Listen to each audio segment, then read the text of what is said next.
라는 질문은 하이델베르크 요리문답 21문답에서 갖고 온 것입니다. 참된 믿음은 무엇인가? 여러분에게 참된 믿음이 무엇입니까? 여러분에게 누가 묻기를 참된 믿음이라는 것은 도대체 무엇입니까? 라고 질문한다면 여러분은 어떻게 답을 하시겠습니까? 잠시 후에 살펴보겠습니다. 하나님이 우리에게 선물하신 것이 두 가지가 있습니다. 하나는 구원이고 또 다른 하나는 믿음입니다. 에베소서 2장 8절에 너희는 그 은혜에 의하여 믿음으로 말미암아 구원을 받았으니 이것은 너희에게서 난 것이 아니요 하나님의 선물이다 라고 되어 있습니다. 두 가지 주셨습니다. 구원과 믿음입니다. 구원은 그래서 하나님의 선물입니다. 우리 안에서 난 것이 아닙니다. 우리의 결심, 결정, 결단으로 얻어진 것이 구원이 아닙니다. 이런 점을 분명히 하기 위해서 9절에서 행위에 난 것이 아니니 이는 누구든지 자랑하지 못하게 함이라 라고 적어 놓았습니다.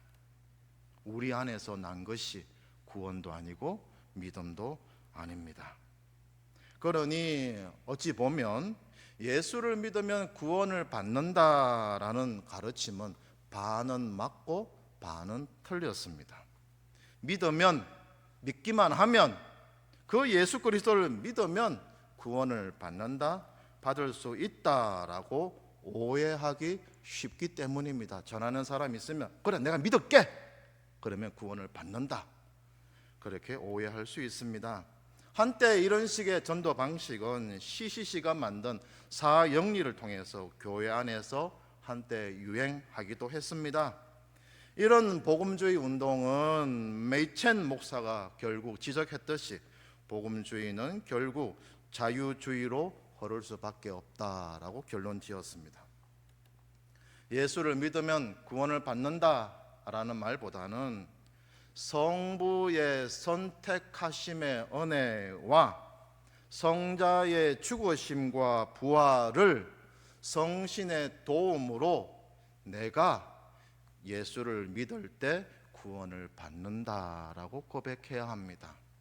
성부의 선택하심, 성자의 죽으심과 부활, 더 나아가서 성령께서 그것을 도와줄 때, 그래서 내가 고백함으로 예수를 믿고 구원을 받는다라고 말하는 것이 옳습니다. 그럼에도 불구하고 우리 중에는 누구든지 예수를 믿기만 하면 구원을 받는다라는 생각을 버릴 수 없음을 알고 있습니다. 왜냐하면 성경에 이런 표현이 있기 때문입니다. 로마서 10장 13절에 누구든지 주의 이름을 부르는 자는 구원을 받는다, 누구든지라고 했죠. 여기서 말하는 누구든지는 12절에 나오는 유대인이나 헬라인이나 라는 말입니다. 주의 이름을 부르는 그 은혜는 유대인이나 헬라 사람이나 누구에게 차별이 없다라는 의미에서 누구든지라는 것입니다. 누구든지 그래서 주의 이름을 부를 수 있다라는 것입니다. 유대인만 아니라 헬라인도 포함하여서 누구든지, 유대인과 헬라인 사이에 누구든지 주의 이름을 부르는 데 있어서는 차별도 없고 구별도 없다라는 의미에서 누구든지인 것입니다. 로마서 10장 13절과 같은 유사한 구절은 고린도전서 15장 22절에서 23절에도 나옵니다. 아담 안에서 모든 사람이 죽은 것 같이 그리스도 안에서 모든 사람이 삶을 얻으리라. 그런데 23절에 그러나 각각 자기 차례대로 되리니 먼저는 첫 열매인 그리스도요, 다음에는 그가 강림하실 때 그리스도에게 속한 자라고 되어 있죠. 그리스도 안에서 모든 사람이 삶을 얻는다, 그리스도 안에서 모든 사람이 그분의 이름을 부르면 구원을 받을 수 있다라고 읽힐 수는 있지만, 아담 안에서 모든 사람이 죽으니 했지만 실제로 아담 안에서 죽는다라는 것은 그리스도 안에서 모든 사람은 산다고 했을 때 그 모든 사람은 23절에 나오는 그리스도에게 속한 자의 모든 사람입니다.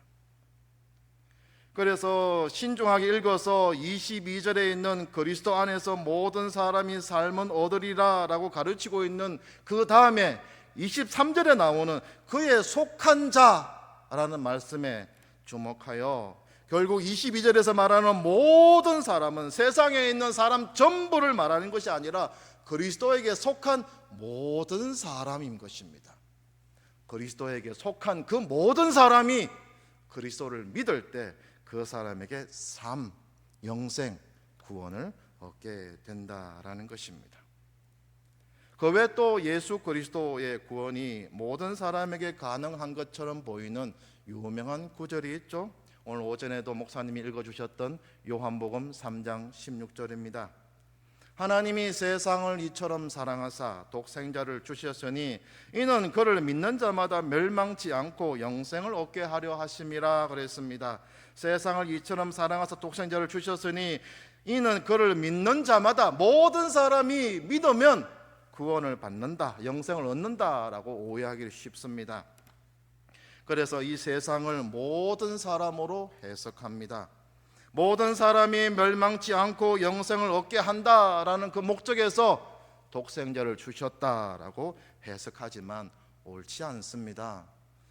그래서 요한복음 6장 37절, 10장 14절에서 18절, 15장 19절, 17장 9절과 비교하여 보면 결국 사도 요한이 말하고 싶은 세상, 그 모든 사람은 세상에 있는 모든 사람이 아니라 선택된 모든 사람인 것을 말씀을 통해서 확인할 수 있습니다. 그래서 사도 요한은 일관성을 말씀을 통해서 하나하나 확인해 보면 결국 그 세상은 선택된 모든 사람, 그리스도에게 속한 모든 사람인 것입니다. 그래서 구원은 전적으로 하나님의 선물입니다. 사람에게 난 것이 아니기에 자랑하지 말아야 합니다. 그렇다면 이 구원은 어떻게 받을 수 있습니까? 하이델베르크 요리 문답 20문의 답을 보면 이렇게 되어 있습니다. 참된 믿음으로 그리스도에게 연합되어 그의 모든 은덕을 받아들이는 사람들만 구원을 받습니다 라고 되어 있습니다. 참된 믿음으로 그리스도에게 연합되어 있을 때 구원을 받는다. 연합이라는 달리 표현하면 접붙여져 있다 그 말입니다. 접붙여져 있다는 것은 다른 식물에서 어느 것을 떼서 또 다른 식물에다 붙이는 거죠. 그래서 참된 믿음은 그래서 그리스도에게 접붙여 있을 때 구원을 받는다라고 말합니다. 여기서 참된 믿음이라는 단어가 우리 눈에 들어와야 합니다. 그냥 믿음이 아니죠. 참된이라는 믿음인 것입니다. 사람에게 누구나 믿음이라는 것이 있습니다. 내재된 믿음이 있습니다. 사람이 본래 갖고 타고난 본성적인 믿음이 누구나 있습니다. 그러나 여기서 말하는 믿음은 사람이 갖고 있는 믿음, 타고날 때 갖고 있었던 내재된 믿음과 구별되기에 참된이라는 단어를 붙였습니다. 설교를 시작할 때 말씀드렸듯이 하나님의 선물로 받은 그 믿음을 말하는 것입니다. 하나님이 주신 그 믿음이 그것이 우리 안에 있을 때 그 믿음만을 가르쳐서 참된 믿음이라고 말할 수 있는 것입니다. 그래서 믿음은, 그리고 참된 믿음은 외부에서 안으로 들어와야 하는 것입니다. 갖고 태어난 것이 아니라 누군가가 나에게 집어 넣어줘야 하는 것입니다.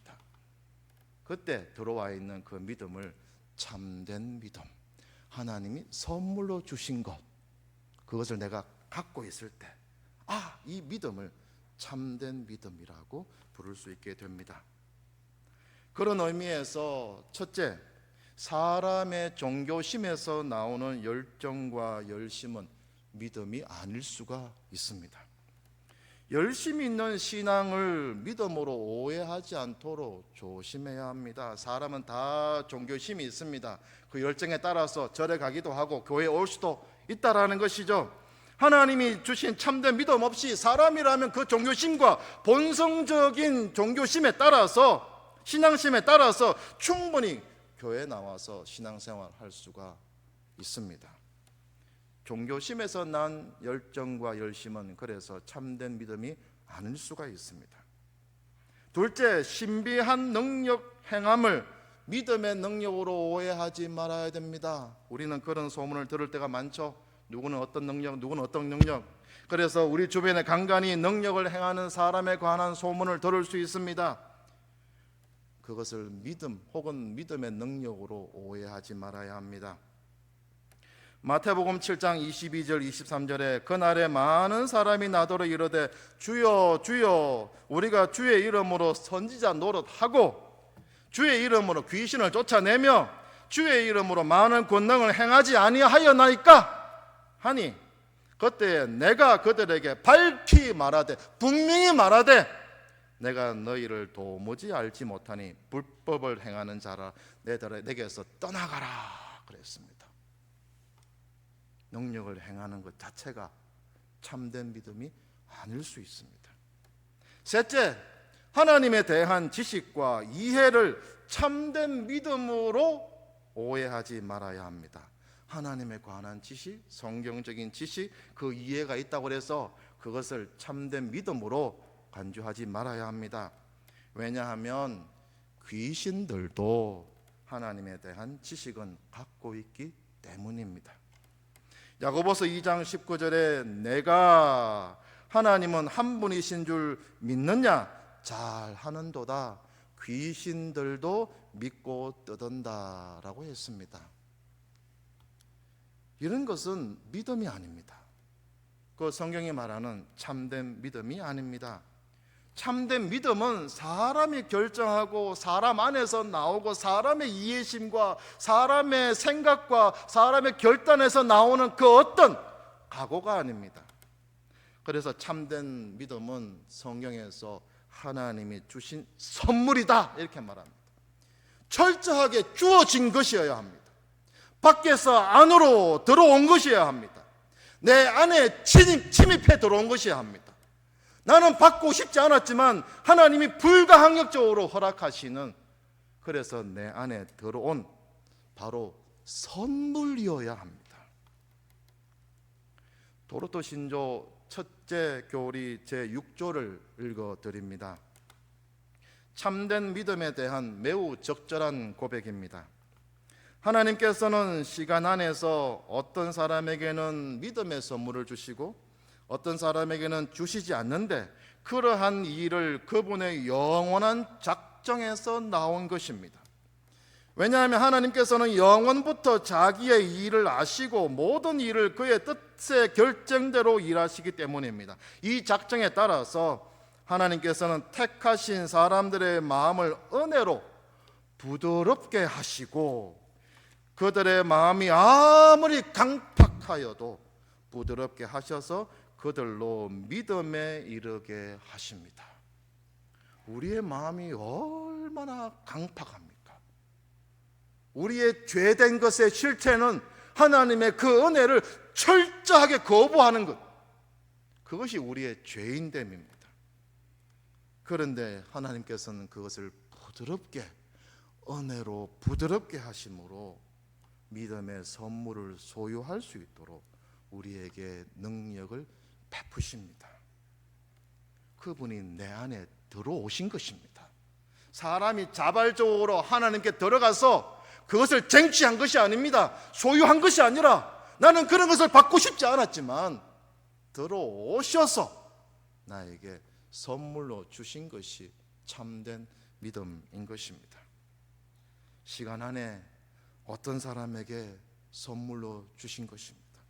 영원한 작정에 따라 하나님이 택하신 사람들의 마음을 은혜로 부드럽게 하시고 그들의 마음이 아무리 완악하고 강팍하게 한다 할지라도 부드럽게 하셔서 그들로 믿음에 이르게 하신 것, 그때 주어진 것, 그 믿음을 참된 믿음이라 부릅니다.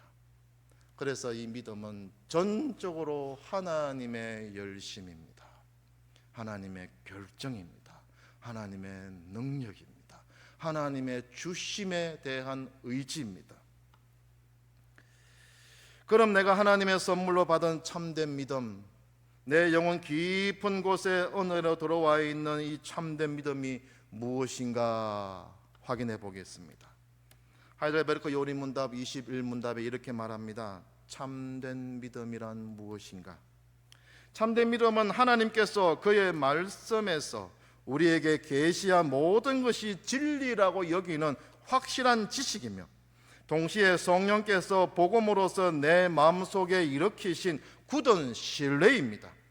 곧 순전히 은혜로 오직 그리스도의 공로 때문에 하나님께서 죄사함과 영원한 의로움과 구원을 다른 사람뿐만 아니라 나에게도 주심을 믿는 것입니다. 여기에 두 단어가 들어와야 합니다. 확실한 지식과 굳은 신뢰입니다. 참된 믿음을 가진 사람에게 일어나는 유일한 현상은 하나님이 계시하신 모든 것이 진리라고 여기는 확실한 지식에 대한 굳은 신뢰가 일어난다라는 것입니다. 열정이 아니죠.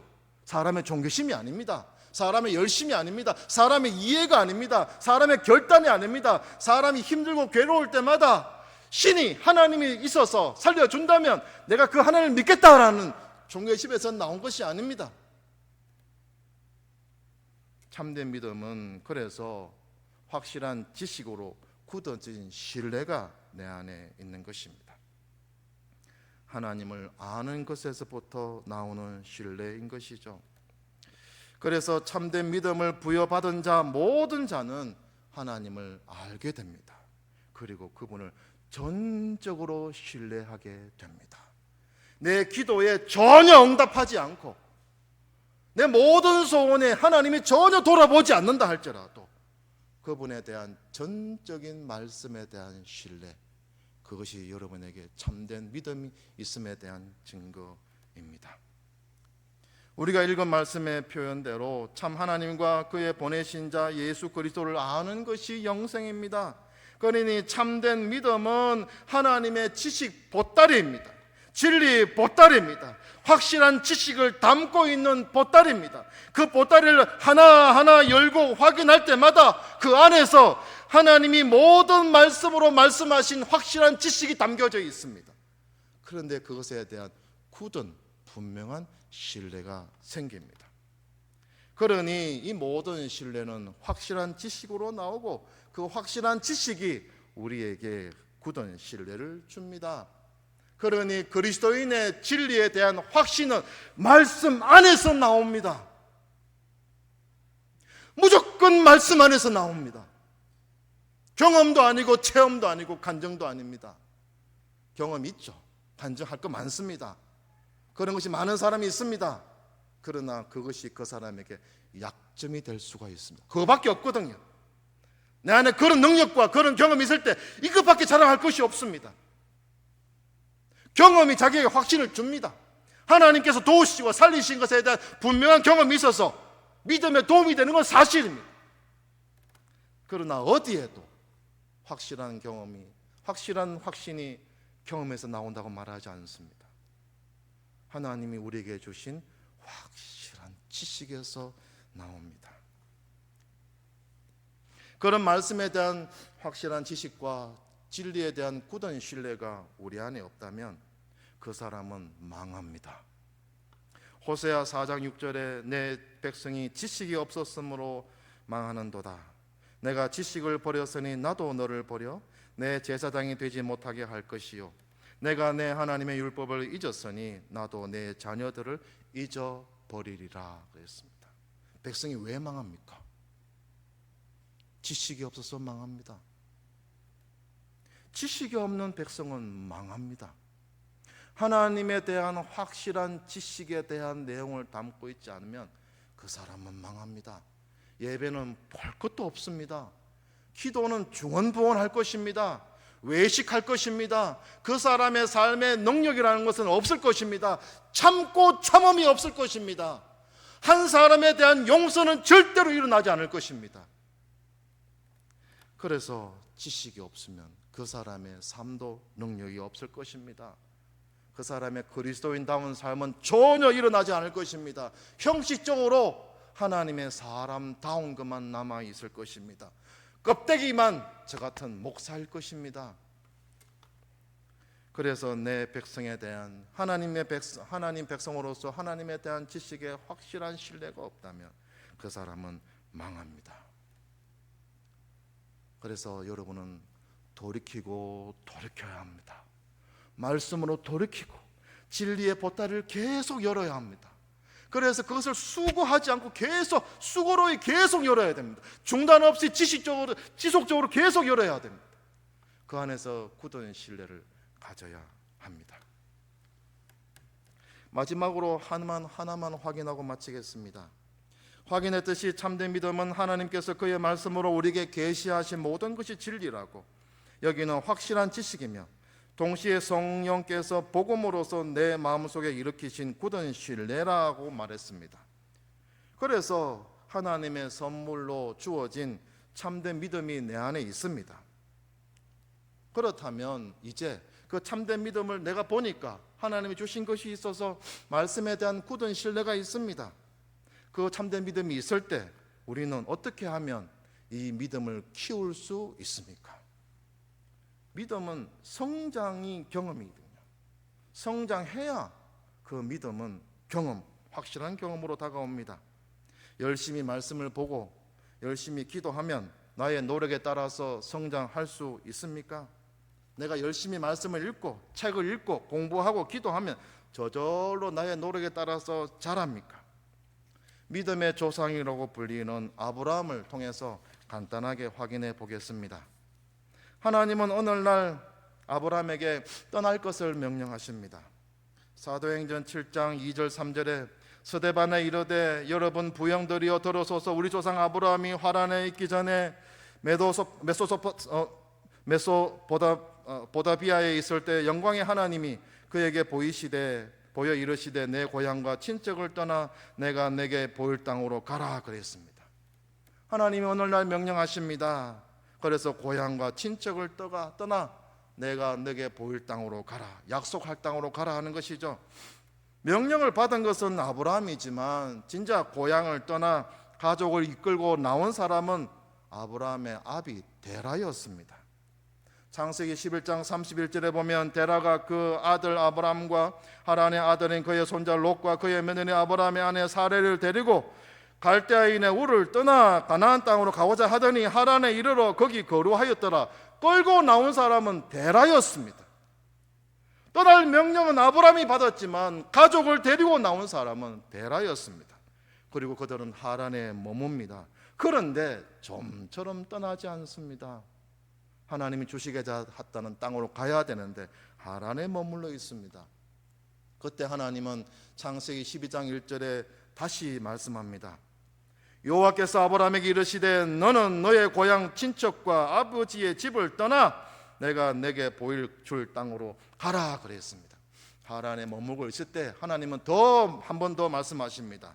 고향과 친척과 아버지의 집을 떠나 내가 너에게 약속한 언약의 땅으로 가라.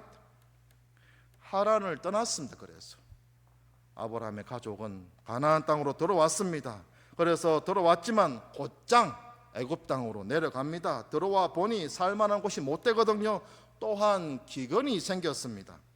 고향으로도 못 가고 애굽으로 갔습니다. 여기서 아브라함은 애굽 왕 앞에서 자기 아내를 누이라고 속입니다. 근데 벌은 아브라함이 받는 것이 아니라 애굽 왕이 받습니다. 여호와께서 아브라함의 아내 사레의 일로 바로와 그 집에 큰 재앙을 내리신지라. 재앙이 바로에게 떨어진 것입니다. 그런데 이런 거짓말을 아브라함은 한 번 더 합니다. 창세기 20장 2절에 그의 아내 사라를 자기 누이라 하였으므로 그랄 왕 아비멜렉이 사람을 보내어 사라를 데려갔더라 그랬습니다. 두 번 거짓말하죠. 그 외에 여러 사건들이 있습니다. 창세기 14장에서는 조카 롯이 잡혀갔을 때 하나님은 아브라함의 식구 318명을 통해 연합군으로부터 롯을 구해냅니다. 16장에서는 아브라함은 하갈을 통해 이스마엘을 낳는 실수를 하기도 합니다. 17장 18장에서는 하나님이 아브라함에게 자식을 주겠다라고 거듭 말씀하셨음에도 불구하고 17장에서는 아브라함이 웃고 18장에서는 사라가 웃었다고 기록합니다. 그래서 나중에 아브라함의 아들의 이름이 웃음을 뜻하는 이삭이 됩니다.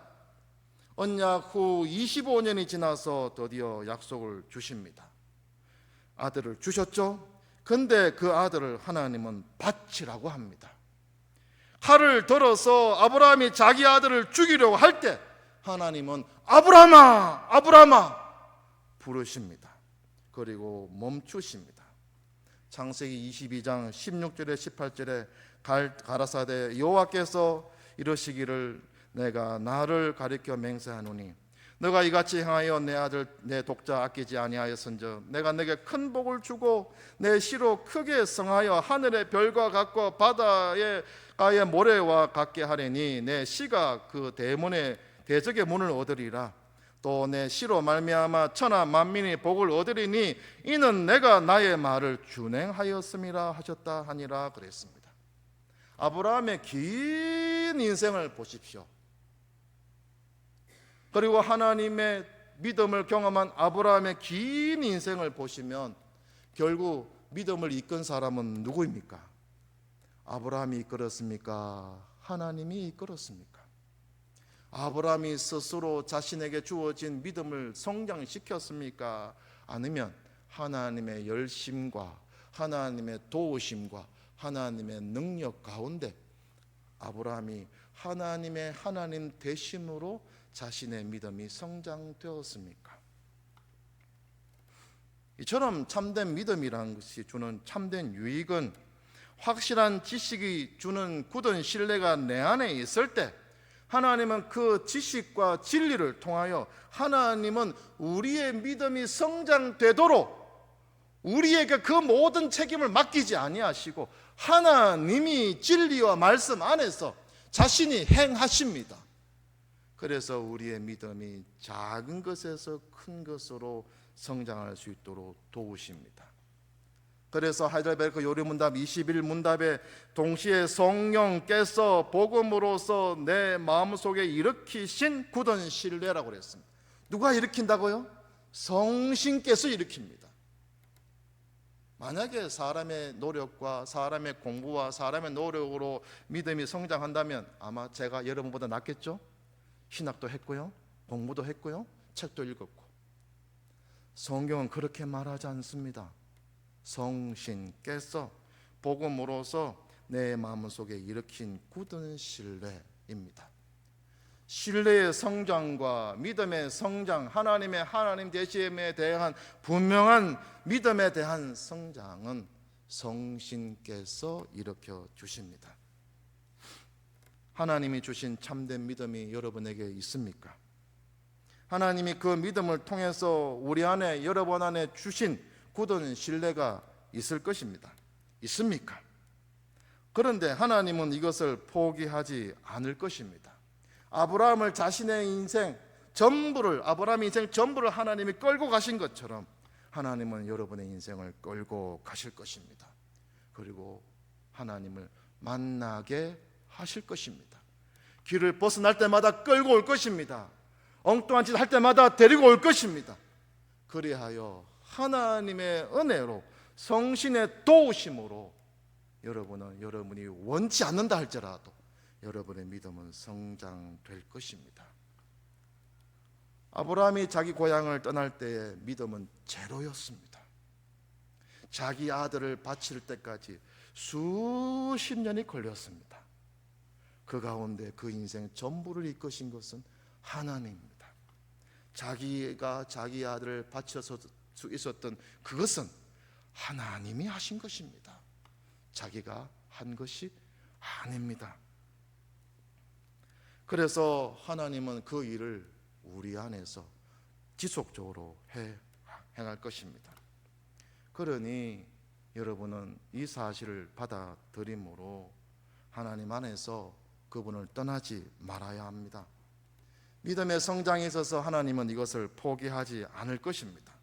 여러분이 원하든 원치 않든 끝까지 끌고 가실 것입니다. 여전히 자기 중심적이고 자기 소견에 옳은 대로 살고 있고 자기의 죄성에 따라서 하나님을 믿는지 믿지 않는지 그렇게 어중간하게 산다 할지라도 하나님은 자신의 일을 여러분과 우리 안에 행할 것입니다. 그러니 우리는 순종해야 합니다. 게으르지 말아야 합니다. 나태하지 말아야 합니다. 영적 침체에 빠지지 않도록 자신을 위해서 끊임없이 기도해야 합니다. 하나님은 그 일을 여러분 안에 행하실 것입니다. 그래서 그분을 믿는다면 그분을 철저하게 의지하십시오. 성신은 반드시 확실한 지식에 대한 굳은 신뢰가 여러분 안에 절대로 소멸되지 않도록 여러분을 도우시고 이끌어 가실 것입니다. 말씀 그리고 말씀에 의지하여 기도하는 것을 절대로 중단하지 마십시오. 의도적으로 지속적으로 계속하시면 하나님께서는 자신의 일을 여러분 안에 신실하게 행하실 것입니다. 기도하겠습니다. 하나님 감사합니다. 하나님은 우리에게 선물로 믿음과 구원을 주셨습니다. 참으로 감사합니다. 죄밖에 없는 우리에게 하나님께서 이렇게 귀한 선물을 주시니 참으로 감사합니다. 하나님의 자비로우심과 그분의 은혜로우심과 그분의 긍휼하심과 그분의 온유하심을 진심으로 찬양합니다. 그리고 우리 안에 지금도 우리 안에 계심으로 우리에게 하나님의 하나님 되심을 말씀 안에서 지속적으로 보여주시니 감사합니다. 내가 내 믿음을 키우는 줄 알았지만 결국 하나님께서 모든 일을 자신의 뜻대로 행하실 것입니다. 하나님, 우리는 그 앞에 순종할 수 있도록 도와주시옵소서. 게으르지 않도록 도와주시옵소서. 나태하지 않도록 도와주시옵소서. 외식과 형식주의에 빠지지 않도록 도와주시옵소서. 진심으로 하나님을 사랑할지언정 영적 침체에 빠지지 않도록 도와주시옵소서. 하나님에 관한 사랑이 온데간데 없이 다 사라지고 빈 껍데기만 남아있는 그런 유사 그리스도인 되지 않도록 우리를 붙들어 주시옵소서. 하나님, 진심으로 감사합니다. 하나님을 아는 일에 최선을 다하여 살아갈 수 있도록 우리를 이끌어 주시옵소서.